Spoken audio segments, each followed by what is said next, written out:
Hi everyone, welcome back to my channel. So all RRB exams normalization అనేది consider చేస్తారు. So అసలు normalization అంటే ఏంటి? సో ఎన్ని మ్యాక్సిమం మార్క్స్ అనేవి యాడ్ చేస్తారు? అండ్ అసలు నార్మలైజేషన్ వల్ల అడ్వాంటేజ్ ఉందా లేదా అనే విషయం ఇందులో ఈ వీడియో క్లియర్గా చెప్తాను. సో ఎవరైతే సబ్స్క్రైబ్ చేయదో వాళ్ళైతే సబ్స్క్రైబ్ చేయండి అండ్ ఈ వీడియోకి ఒక లైక్ అయితే చేయండి. సో ఆర్ఆర్బీ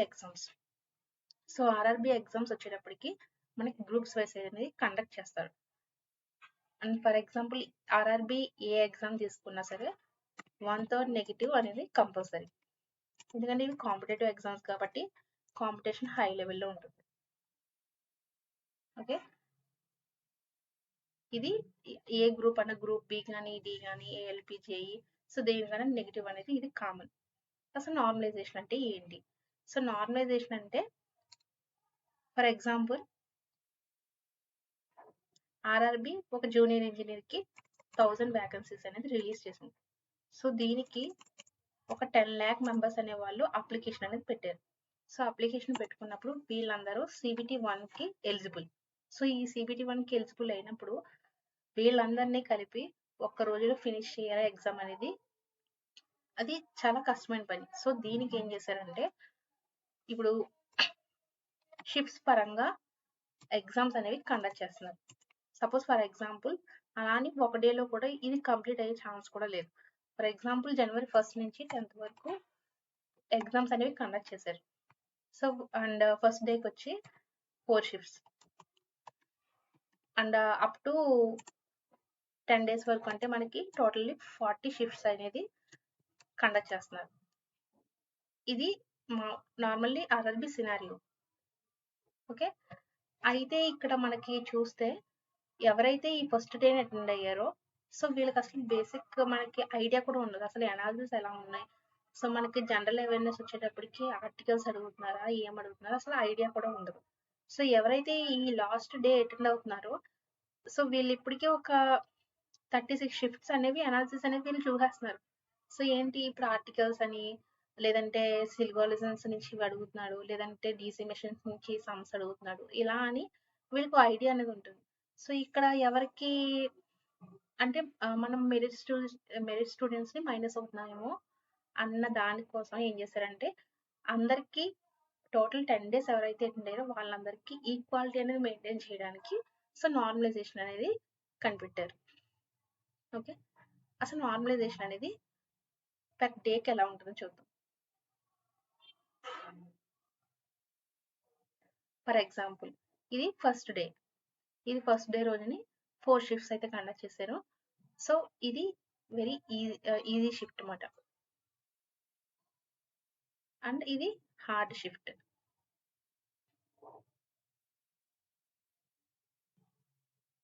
అండ్ ఇది ఈజీ టు మోడరేట్ గా ఉంది.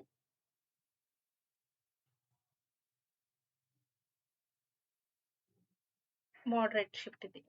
అయితే ఇప్పుడు ఈ ఈజీ షిఫ్ట్ అయితే ఎవరైతే ఉన్నారో వాళ్ళు ఒక 90 వరకు అటెంప్ట్ చేసేసారు. సో వాళ్ళ పేపర్ ఈజీగా ఉంది, వాళ్ళు అటెంప్ట్ చేశారు. ఇక్కడ హార్డ్ షిఫ్ట్ వాళ్ళకి ఏంటి వీళ్ళు ఒక 50 వరకే అటెంప్ట్ చేయగలిగారు. సో అంతకు మించి వాళ్ళు పాసిబుల్ లేదు ఇంకా. అండ్ మోడరేట్ వచ్చేటప్పటికి వీళ్ళు ఒక 60 వరకు అటెంప్ట్ చేశారు. అండ్ వీళ్ళు ఒక 70 వరకు అటెంప్ట్ చేశారు. ఓకే, ఇలా ఒక 1 డేలో 4 షిఫ్ట్స్ ఉంటే 4 షిఫ్ట్స్కి ఒక్కొక్కరు ఇలా అటెంప్ట్ చేశారు. ఒక షిఫ్ట్ పరంగా 1 పర్సన్ కాదు, షిఫ్ట్ పరంగా ఇలా చేస్తే సో ఎప్పుడైతే ఆ రోజు షిఫ్ట్ వచ్చేటప్పటికి ఆ రోజు షిఫ్ట్ అంతా ఒక్కొక్కరు అంత యావరేజ్ అయితే తీసారు. సో వాళ్ళు వచ్చేటప్పటికి 70, 90, 60, 70.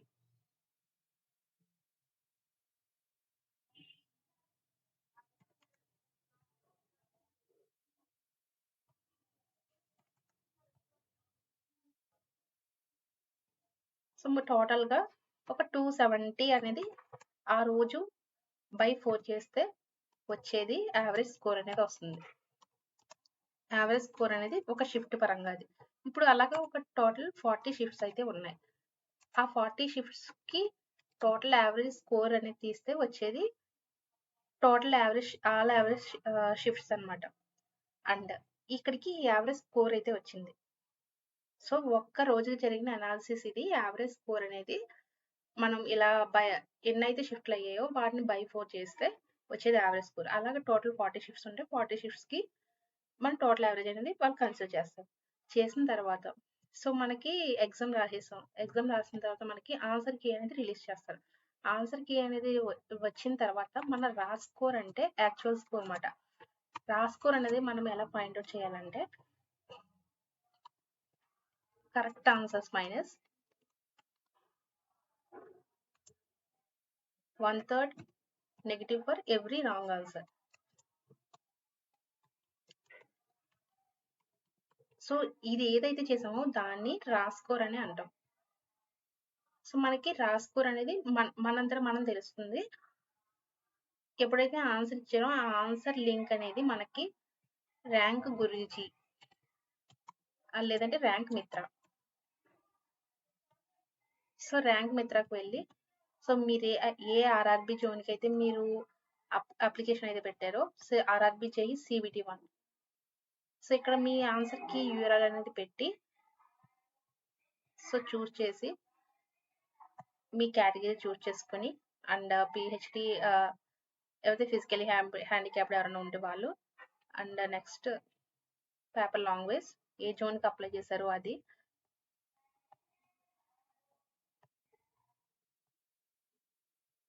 బ్రాంచ్ ఇవన్నీ సబ్మిట్ చేస్తే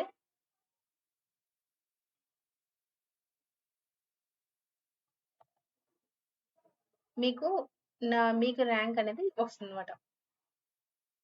ఓకే, ఇలా వచ్చిన దాన్ని మనం రా స్కోర్ అని అంటాం.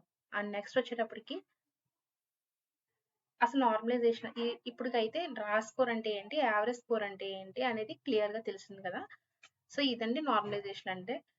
అసలు నార్మలైజేషన్లో మన బేసిక్ థింగ్స్ ఏముంటాయి, అసలు ఎలా కన్సిడర్ చేస్తారని చూద్దాం. సో మల్టిపుల్ షిఫ్ట్స్ అయితే ఉంటాయి. మనకి లార్జ్ నెంబర్ ఆఫ్ క్యాండిడేట్స్ ఎక్కువ అయ్యే షిఫ్ట్స్ అనేవి ఇంక్రీజ్ అవుతూ ఉంటాయి. అండ్ డేకి వచ్చి ఫస్ట్ షిఫ్ట్ అండ్ 1 డే మొత్తం హార్డ్ ఉండదు, ఒక 1 డే అంతా ఈజీ పేపర్ అయితే ఉండవు. సో ఏంటంటే డేలో ఒకరు హార్డ్ అవుతుంది, ఒకరికి మోడరేట్గా ఉంటుంది, ఈజీగా ఉంటుంది. ఇది మాత్రం కంపల్సరీ. అండ్ సో నార్మలైజేషన్ అనేది స్టాండర్డ్ డీవియేషన్ ఫార్ములా యూజ్ చేసి మనకి నార్మలైజేషన్ మార్క్స్ అనేవి యాడ్ చేస్తారు.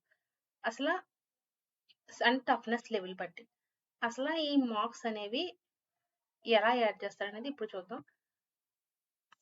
సో నార్మలైజేషన్లో వచ్చేసి ప్లస్ ఎవరికంటే అడ్వాంటేజ్ ఎవరికి ఉంటుందంటే ఎవరైతే ఎగ్జామ్ హార్డ్ ఉంటుందో వాళ్ళకి యాడ్ అవుతుంది, వాళ్ళకి చాలా ప్లస్ అవుతుంది. ఎందుకంటే ఫర్ ఎగ్జాంపుల్ నార్మలైజేషన్ వచ్చేటప్పటికి అప్ టు 20 మార్క్స్ వరకు యాడింగ్ అనేది చేస్తారు. అయితే ఈ యాడింగ్ అనేది ఒక్కోసారి NTPC లాంటివి అయితే సో మనకి లాస్ట్ ఇయర్ 20 మార్క్స్ కూడా యాడ్ చేశారు. అండ్ అంటే ఈ 20 మార్క్స్ అనేవి అందరికీ యాడ్ చేయరు. ఎలా అంటే వాళ్ళ షిఫ్ట్ ఎలా ఉంది. ఇప్పుడు సపోజ్ ఈజీ షిఫ్ట్ ఉంది, ఈజీ షిఫ్ట్ వాళ్ళకి just 3 or 4 marks. And easy to moderate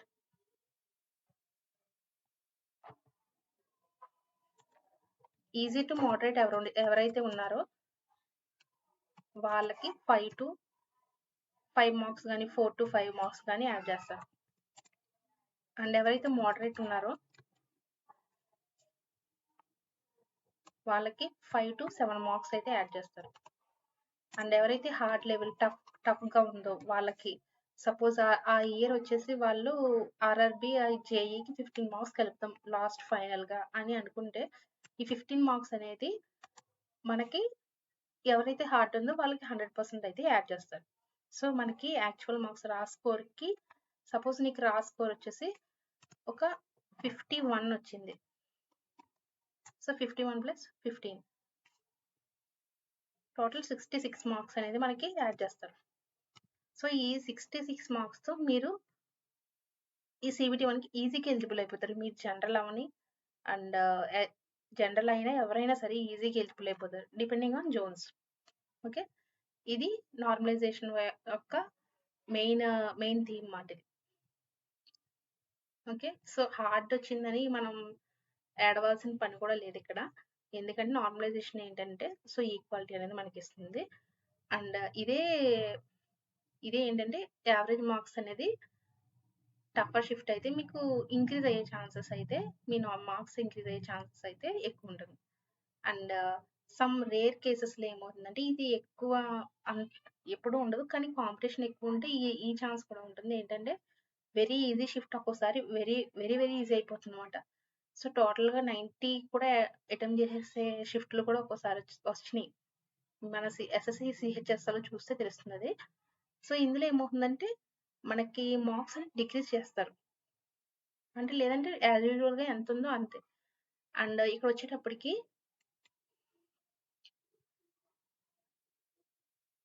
for example ఇప్పుడు మనకి ఏ ఎగ్జామ్ తీసుకున్నా ఆర్ఆర్బిలో ఇప్పుడు 1000 వ్యాకెన్సీస్ అయితే ఉన్నాయి కదా, ఈ 1000 వ్యాకెన్సీస్కి ఒక్క సీట్కి అండ్ ఇంటూ 15 టైమ్స్, అంటే ఒక సీట్కి 15 మెంబర్స్ కింద వాళ్ళు సిబిటి మనకి తీసుకుంటామని మనకి నోటిఫికేషన్లు అయితే ఇచ్చారు కదా. సో అయితే మనకి ఎంతమంది సిబిటి 2కి ఎలా అవుతారంటే ఫర్ ఎగ్జాంపుల్ చెప్తున్నది 15,000 మెంబర్స్ అనే వాళ్ళు సిబిటి 2కి అలౌ చేస్తారు. అలౌ అనేది ఉంటుంది 15,000 మెంబర్స్. ఓకే, అండ్ మనకి రీసెంట్గా ఆర్ఆర్బి జేఈ చూస్తే 7,956 I think vacancies. So normally ఇవి ఉన్నాయి కదా, వీటికి 15 టైమ్స్ అనేది వాళ్ళు మెంబర్స్ అనేది తీసుకుంటారు. అండ్ జోన్ వైజ్ కాబట్టి జోన్ వైజ్ వచ్చేసి 596 అనేది సికింద్రాబాద్ జోన్ కాబట్టి ఇంటూ 15 చేస్తే వచ్చే రిజల్ట్ వచ్చే ఆన్సర్ మనకి సిబిటి 2కి అలౌ అవుతారు. అండ్ సిబిటి 1 వచ్చేటప్పటికి సిబిటి 1 అనేది జస్ట్ స్క్రీనింగ్ పర్పస్. ఇది దీన్ని బేస్ చేసుకుని మనకి మెరిట్ ర్యాంక్ అనేది మనకి జస్ట్ ఏంటంటే స్టేజ్ 2కి మీరు అలౌ చేస్తున్నారు. అక్కడ ఏం చేస్తారు, మనకి 596 ఏదైతే ఉందో మనకి కేటగిరీ పరంగా సో జనరల్కి ఇన్ని వ్యాకెన్సీస్, ఓబీసీకి ఇన్ని, ఎస్సీకి ఇన్ని, ఎస్టీకి ఇన్ని అని ముందే వాళ్ళు వ్యాకెన్సీస్ అయితే రిలీజ్ చేస్తారు.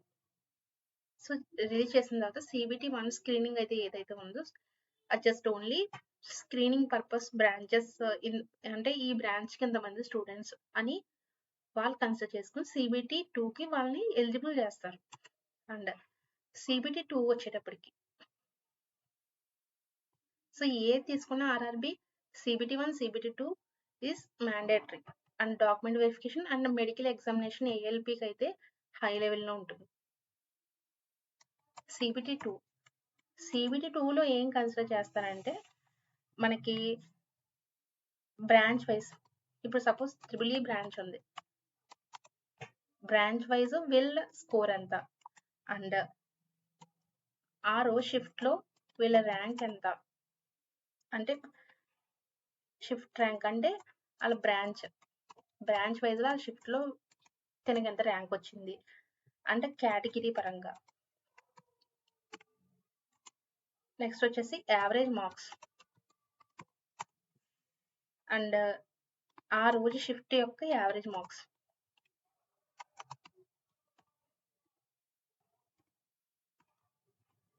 అంటే కేటగిరీ యావరేజ్ మార్క్స్. సో ఇవన్నీ కన్సిడర్ చేస్తారు ఎప్పుడు సిబిటి 2కి. సిబిటి 1కి ఇవన్నీ కన్సిడర్ చేయాలి, ఎందుకంటే సిబిటి 1లో మనకి మెరిట్ లిస్ట్ ఏం తీయరు, సిబిటి 2లో మెరిట్ లిస్ట్ తీసిన తర్వాత వాళ్ళు ఏ పోస్ట్కి ఎలిజిబుల్లో, అంటే మన సిబిటి 1 అయిన వెంటనే మనకు వచ్చిన మార్క్స్ బట్టి ఇప్పుడు 61 మార్క్స్ వస్తే వీళ్ళు ఈ పోస్ట్కి ఎలిజిబుల్, అండ్ 55 వస్తే వీళ్ళు ఈ పోస్ట్కి ఎలిజిబుల్, తక్కువ పోస్ట్కి ఎలిజిబుల్ అవుతారు. అది ఎక్కువ మార్క్స్ అయితే ఎక్కువ పోస్ట్కి మీరు ఎలిజిబుల్ అవుతారు. అది సిబిటి 2 వచ్చేటప్పటికి ఎలా అంటే సో ఇవన్నీ కన్సిడర్ చేస్తారు. ట్రిపుల్ ఈ అంటే మీ బ్రాంచ్ వైజ్ ర్యాంక్ ఎంత, షిఫ్ట్ ర్యాంక్ అదే షిఫ్ట్ బ్రాంచ్ ర్యాంక్, కేటగిరీ పరంగా మీ ర్యాంక్ ఎంత, యావరేజ్ మార్క్స్ ఎంత, and shift average marks, category average marks అనేవి ఇవన్నీ కన్సిడర్ చేస్తారు.